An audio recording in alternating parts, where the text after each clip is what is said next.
Howdy folks, Jambareeqi here. A few months ago, one of my patrons, Am2 Ace, made a $10 plus pledge, which meant that he could claim the reward of making me review anything he wanted. He chose fish and chips. Fish and Chips follows a fish called Fish and a cat called Chips. Many generations ago, Fish's ancestor killed Chip's ancestor, and Fish carries his ancestor's bone around his neck, believing that it'll help him evolve into a land creature.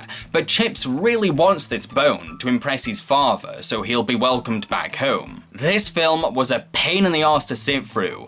It's not really a movie, it's more like a load of episodes of an after-school cartoon series spliced together, and not a very good cartoon at that. Well, there is a Fish and Chips TV show, so maybe this is a compilation of many episodes from that series. I'm not entirely sure though. The movie's narrative is just the same formula repeated again and again and again. Chips chases after Fish, Fish tricks Chips, Chips falls for the prank, Fish goes to eat fries at the same restaurant, and Chips turns up very annoyed, cue another chase scene. The film sets up the backstory for the rivalry, but doesn't really bother to make us care about either character. Why should I be fussed if Chips can go back home? His dad seems to be a demanding arsehole who cares more about his family's legacy than his own son. Oh, and Chips is always too stupid to realise that Fish is tricking him every single time. At this rate, he deserves to be conned. I don't get why I'm supposed to give a shit about Fish too. Why will this bone help him to evolve into a land creature?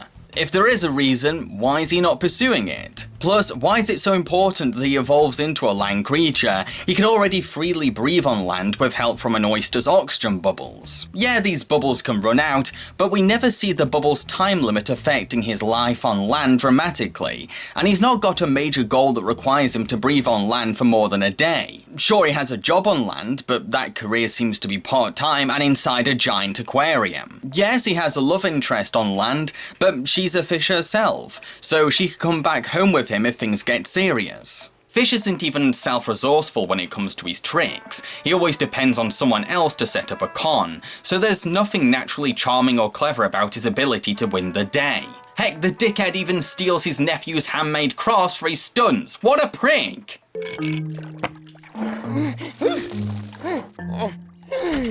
Oh, Uncle, have you seen the sculpture I made from the deep sea oil? It was our art teacher who asked us to make them. I got an A! What? For Uncle's Day?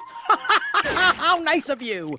The film does have another goal for the fish and cat, winning the heart of a catfish called Colleen. But once again, I'm not bothered which one succeeds. Colleen is just a bland token female who isn't even a likable woman. She spends a whole relationship with Chips comparing him to Fish and exploring dating sites to consider other men. Plus, she dedicates a lot of the later half of the film psychologically manipulating the rivals into becoming friends. The only joke about her character is that she's a catfish, which apparently makes her both a cat and a fish. It's really dumb and not that funny. I don't give a rat's ass whether Fish or Chips end up dating her because there's nothing to appreciate about her as a potential romantic partner. The film is also terribly edited and paced, with characters talking and moving non-stop, scenes ending randomly with awkward transitions, plus there's no flow to the plotting at all. The focus will just unexpectedly shift now and again. Fish and Chips will suddenly decide to partner up or become friends, and then out of the blue, it's back to more chasing.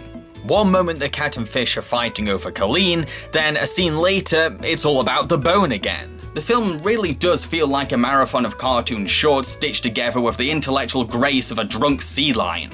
The animation isn't the worst I've seen, but it's also not good enough to compensate for the rubbish writing. Sure, characters have unique, quirky designs reminiscent of a Nickelodeon or Cartoon Network show, but Fish and Chips' cartoony antics lack any wit or invention, because the movements and actions are so stale. There's nothing visually creative about these rivals' battles at all.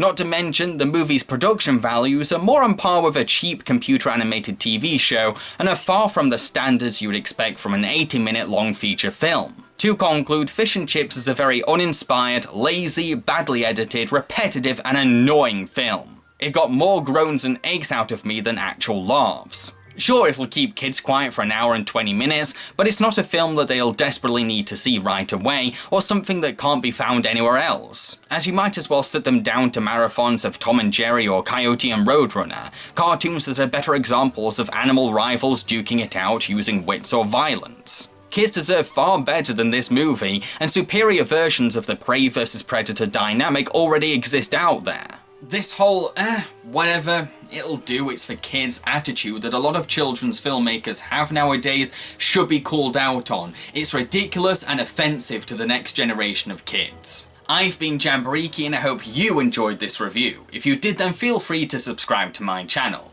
I look forward to getting any more requests from my patrons. Cheerio, folks.